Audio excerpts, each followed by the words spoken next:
Catch your favorite programs anywhere in the world by going to Play Store on Android and App Store on iOS. Search for Vision TV UK, download and install. Then you're good to go.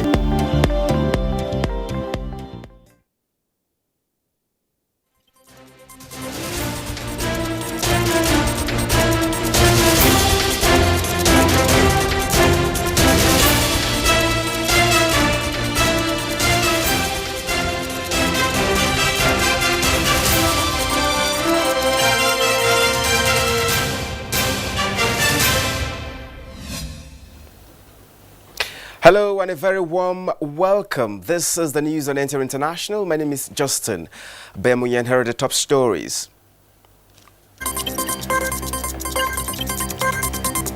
Effects of climate change on agriculture. FAO encourages governments at all levels to protect the environment against pollution.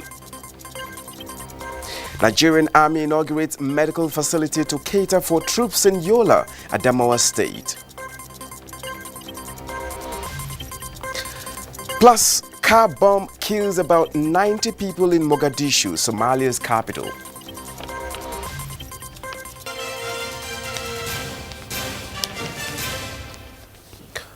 Well, thank you very much for joining us and compliments of the season.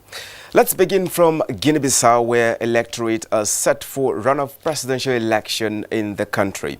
And correspondent Musbau Danwahab is standing by to give an update from Bissau. Musbau, thanks for joining us.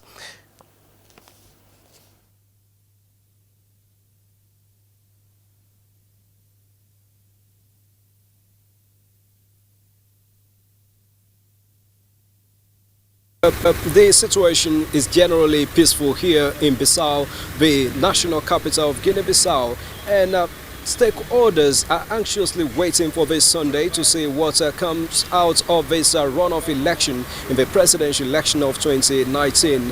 And electorates particularly are hoping to speak into the ballot boxes and decide who is going to be the next president of this country. One of the major stakeholders in this process is ECOWAS, and its election observation mission has been going on consultations with stakeholders, particularly the candidates, to talk to them towards ensuring that this election is peaceful. Talking about the candidate of the African Party for the Independence of Guinea and Cabo Verde, Domingo Simões Pereira, and that of Madam G15, Umaro Sissoko Embalo. Here's what they told the mission. No, I trust the Guinean people. I hope they will exercise their choice in freedom and transparency. And once the electoral institution delivers the result, I'll be the first one to accept, as I accepted on the first round, with no complaints, with no remarks. The Electoral Commission is the one empowered to make the results. Once it pronounces the results, for me, it's final. Parce que je suis un démocrate. I'm a Democrat. I come from a background that is disciplined. I obey command, and I'm already well structured and organized to manage. Le plus important, c'est aussi après l'élection. The most important thing is after the election, the next president should work with everybody to face the challenges for the prosperity of Guinea-Bissau and to achieve the development.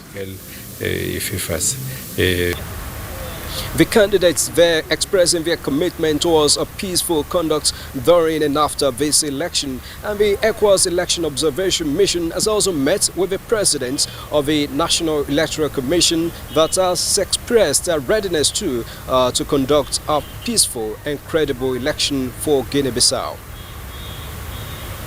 Thank you very much, Musbau Danwahab. And here is Musbau Danwahab again to give us more update on the runoff election in Guinea-Bissau. Party supporters were back in the frenzy of election anxiety, visibly overshadowing the excitement for the Christmas and New Year festivities. The political gladiators are now fewer, but the contest is tougher. The poll could not end at the first round on November 24th as no candidate secured the 50% and 1 vote required to emerge winner. The battle line is now drawn between the 2 leading candidates, former Prime Ministers Domingo Simões Pereira and Umaru Sissoco Embalo. And as the party loyalists show support for their respective candidates, what bothers Ruiz Almada is when peace will finally return to the political landscape of Guinea-Bissau. It is also the hope of the head of the ECOWAS observation mission that the outcome of this election will return the country to the path of development. We want stability, we want peace for going to the next level, as President Buhari said, the next level meaning development for the country.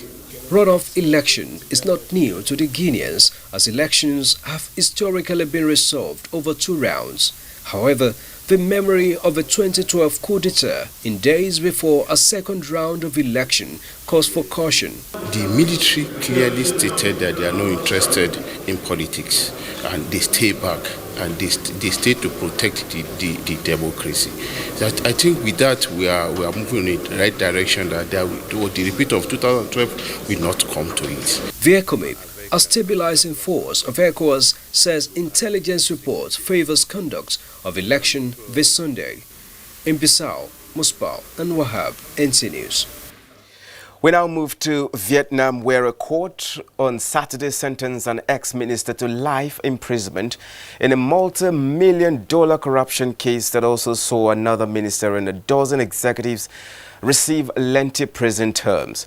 Nguyen Bac Son was accused of taking a bribe of $3 million to orchestrate the 2016 acquisition of a digital television service on behalf of state-owned Mobifone, one of major mobile network operators in Vietnam, when he was Minister of Information and Communication. Son, a former military officer, ordered the transaction that involved the purchase of 95% of shares of the indebted audio-visual global company for an equivalent of $383.83 million, a price that had been inflated almost 10 times. In another development, a car bomb has exploded at a busy security checkpoint in Somalia's capital, killing at least 73 people. Eyewitnesses said it was one of the deadliest attacks in Mogadishu in recent memory, adding that its force reminded them of the devastating 2017 bombing that killed hundreds of people. Government spokesman Ismail Mukhtar told newsmen that the toll could rise as scores of people were rushed on Saturday to hospitals. Dr. Mohammed Yusuf, director of Medina Hospital, said they had received 73 bodies. Abdulkadir Abdirahman, director of the Amin Ambulance Service, counted more than 50 wounded. Most of those killed were university and other students returning to class. Police said 2 Turkish nationals were killed in the incident. The blast targeted a tax collection center during the morning rush hour as Somalia returned to work after its weekend. And back in Nigeria, human capital development is said to be a key factor in driving the economy of many nations. It is against this background that the federal government is investing heavily on ICT for the development of the country. Rayano Bala reports that this came to the fore when the Secretary to the Government of the Federation, Boss Mustafa, was inaugurating an ICT center in Yola. The use of information and communication technology is no doubt adding value to the system and increased productivity among the people, especially youths, through the use of computer. You can become whatever you desire in life, provided you remain consistent, you remain focused, you remain resolute, you remain determined in the pursuit of your passion and of your interests. The inauguration of an ICT center at Nasarawa Primary School, Yola, Adamawa State, by the Secretary to the Government of the Federation, Boss Mustafa, is to fill in the gap as well as expose the pupils to computer education. The SGF said With the ICT-based driven society, the capacity of pupils will be enhanced and make them self-reliant at a later age. Boss Mustafa also provided a projector, solar power, and a borehole for effective utilization of the ICT center. As part of his initiative to support the youths, the Secretary to the Government of the Federation empowered them with tricycle to enable them earn a living. My appeal to our young ones: respect constituted authority. Respect your teachers. Dignitaries at the ceremony were full of commendation to the SGF for the gesture, which will impact on the lives of the people. In Iola, Rayanu Bala, NTA News. Let's now turn to agriculture and the environment, where the Food and Agriculture Organization of the United Nations is encouraging governments at all levels to assist in protecting the environment against pollution capable of destroying farmlands. Now, this is based on a discovery that shows that in every 5 seconds, a productive land equivalent to a soccer pitch is eroded globally, thereby affecting soil fertility as well as global food security and safety. Musa Babaliu tells us more. In the next 50 years, the global crop yields will drop by 25% as a result of effects of climate change. This is the findings of the Food and Agriculture Organization, which also indicates that demand for food is expanding alongside the world population, and Africa is to take the largest share in all these. Every 5 seconds, the equivalent of a football pitch is eroded globally, affecting soil fertility as well as global food security and safety. Investigations show that Nigeria is already having a bite of the climate change, as the country loses 11% of its arable land and forest to deforestation annually.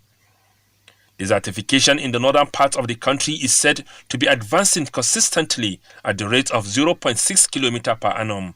Soil degradation is a major challenge to soil productivity.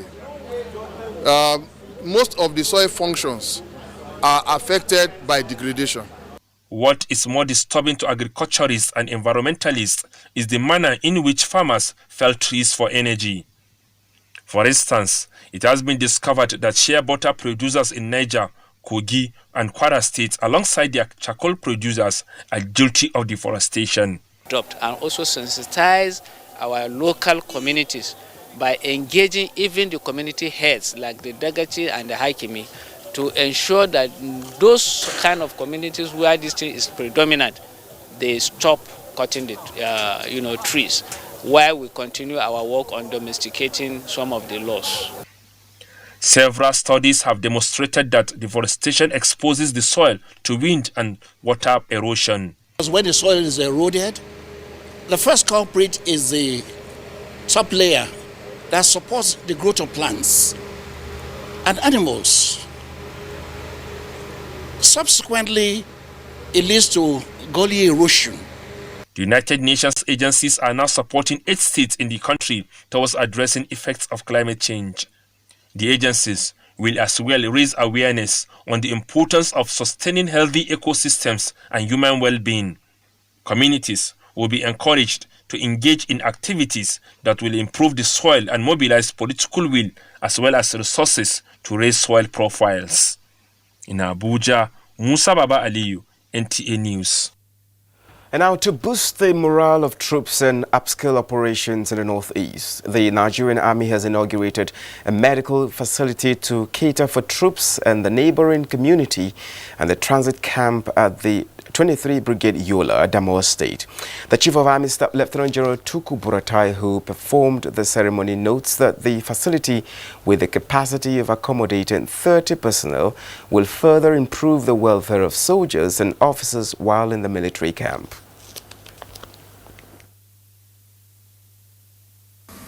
The Entrepreneurship and Skill Acquisition Center is expected to develop the skills of the youths and women here in the cantonment in becoming self-reliant. In the same vein, the transit accommodation will assist in facilitating the general administration of the large number of personnel deployed here in the Northeast, who use the Gibson Jallow cantonment as a transit point.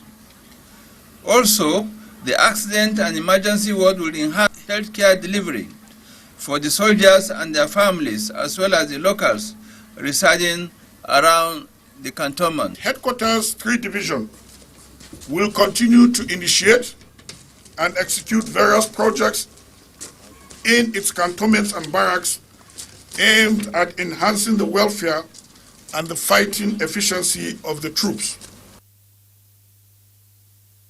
Other projects inaugurated include a skill acquisition center, accident and emergency ward at the Gibson Jalo Military Cantonment, Yola. You're watching the news on NTA International, reaching you from Abuja. Stay tuned for more news after the break.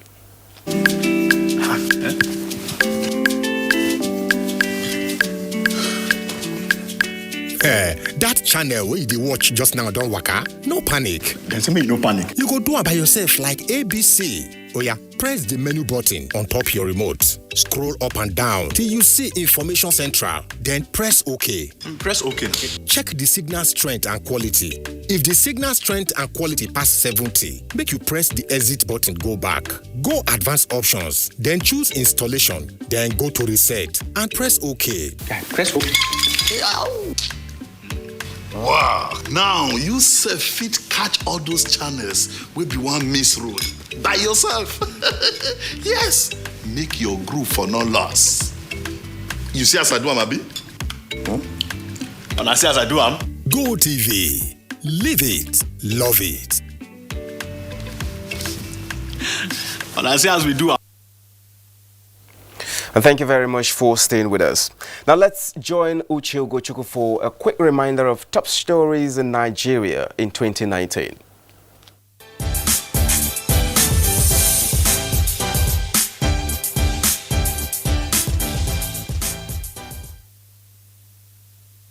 Welcome to a special edition of this segment where we will bring you the summary of strategic events in 2019.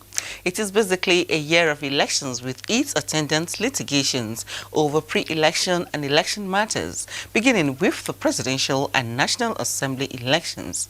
The year also featured governorship and state houses of assembly elections in some parts of the country. As expected, litigations followed, especially from the main opposition PDP presidential candidate Atiku Abubakar against the APC presidential candidate Muhammadu Buhari, but the president emerged victorious at the Supreme Court. And in the judiciary, a sitting Chief Justice of Nigeria, Justice Walter Onogan, was arraigned before the Code of Conduct Tribunal over non-declaration of assets and was found guilty of the 2 counts charged. After much deliberations, the National Judicial Council recommended his compulsory retirement and the appointment of Justice Tanko Mohammed as his replacement. In the year 2019, the justice sector handled majorly corruption cases, with a sitting Senator Orjo Zakalo sentenced to 12 years in prison, and former Attorney General of Nigeria, Mohammed Adoke, was arraigned in connection with the $1.3 billion Halliburton oil deal. The federal government ordered the release of the former National Security Advisor Sambo Dasuki and the convener of Revolution Now, Omoyele Sowore, a move applauded by Nigerians. In the year under review, the 2020 appropriation bill of 10.594 trillion naira was passed by the National Assembly and subsequently signed into law by President Buhari. Described as the earliest so far, it has paved way for the return of a January to December budget cycle in the country. The president also assented to the bill, which amends the Deep Offshore and Inland Basin Production Sharing Contract Act, which seeks to improve the revenue accrued to the federal government from oil. The signing into law of the bill for the implementation of 30,000 naira minimum wage for civil servants in Nigeria by President Buhari was part of the milestones in 2019. Elsewhere, Nigeria's Tijani Mohammed Bande assumed the position of the 74th President of the United Nations General Assembly. Moving on, the manufacturing sector got the boost with the central bank's credit push policy that forced lenders to extend more credit to the private sector. According to the CBN Governor Godwin Emefiele, lending rose to $1.3 billion. Meanwhile, as part of efforts to curb smuggling, Nigeria in October closed her borders to the movement of goods. The action improved local businesses, while some critics say it threatened free trade across the region. In the meantime, Nigeria introduced issuance of visa at the point of entry to all persons with passports of African countries, with effect from January 2020. This is in a bid to make travel and tourism more attractive in the country. The federal government also launched a family support program geared towards implementing a multi-billion naira agricultural scheme to enhance food security and income generation in the country. The scheme is expected to be implemented in the country's 9 oil-producing states.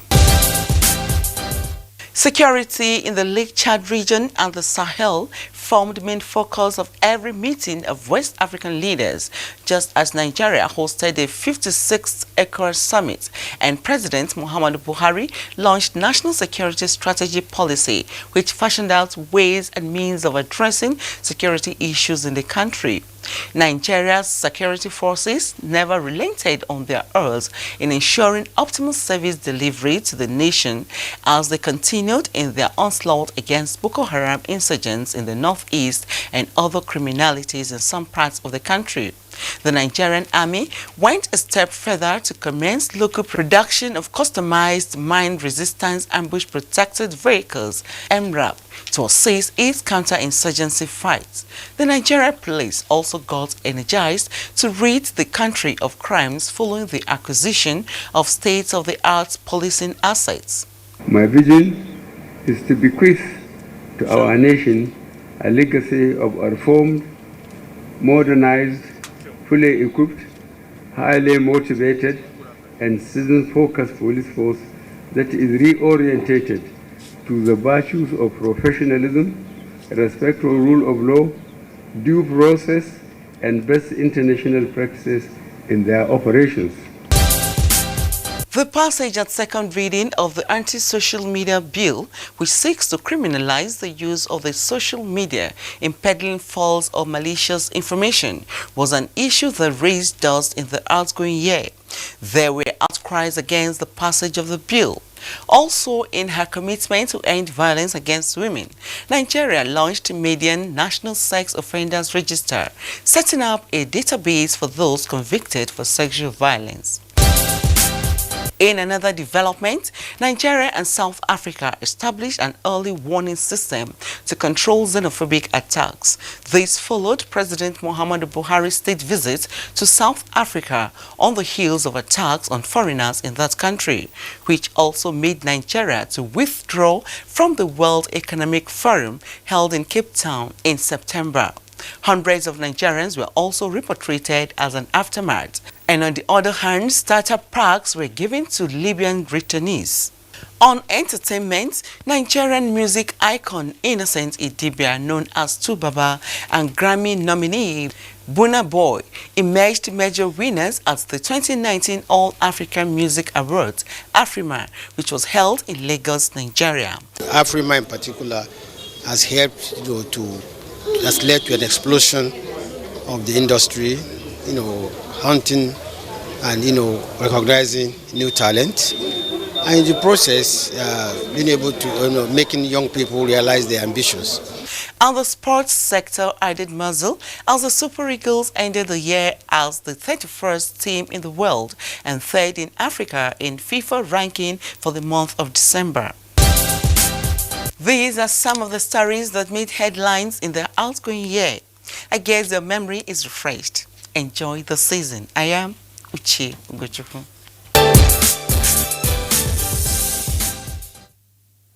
Well, thank you very much, Uche, for that review. Time for a quick check on Sunday's weather prospect for Nigeria and some cities of the world.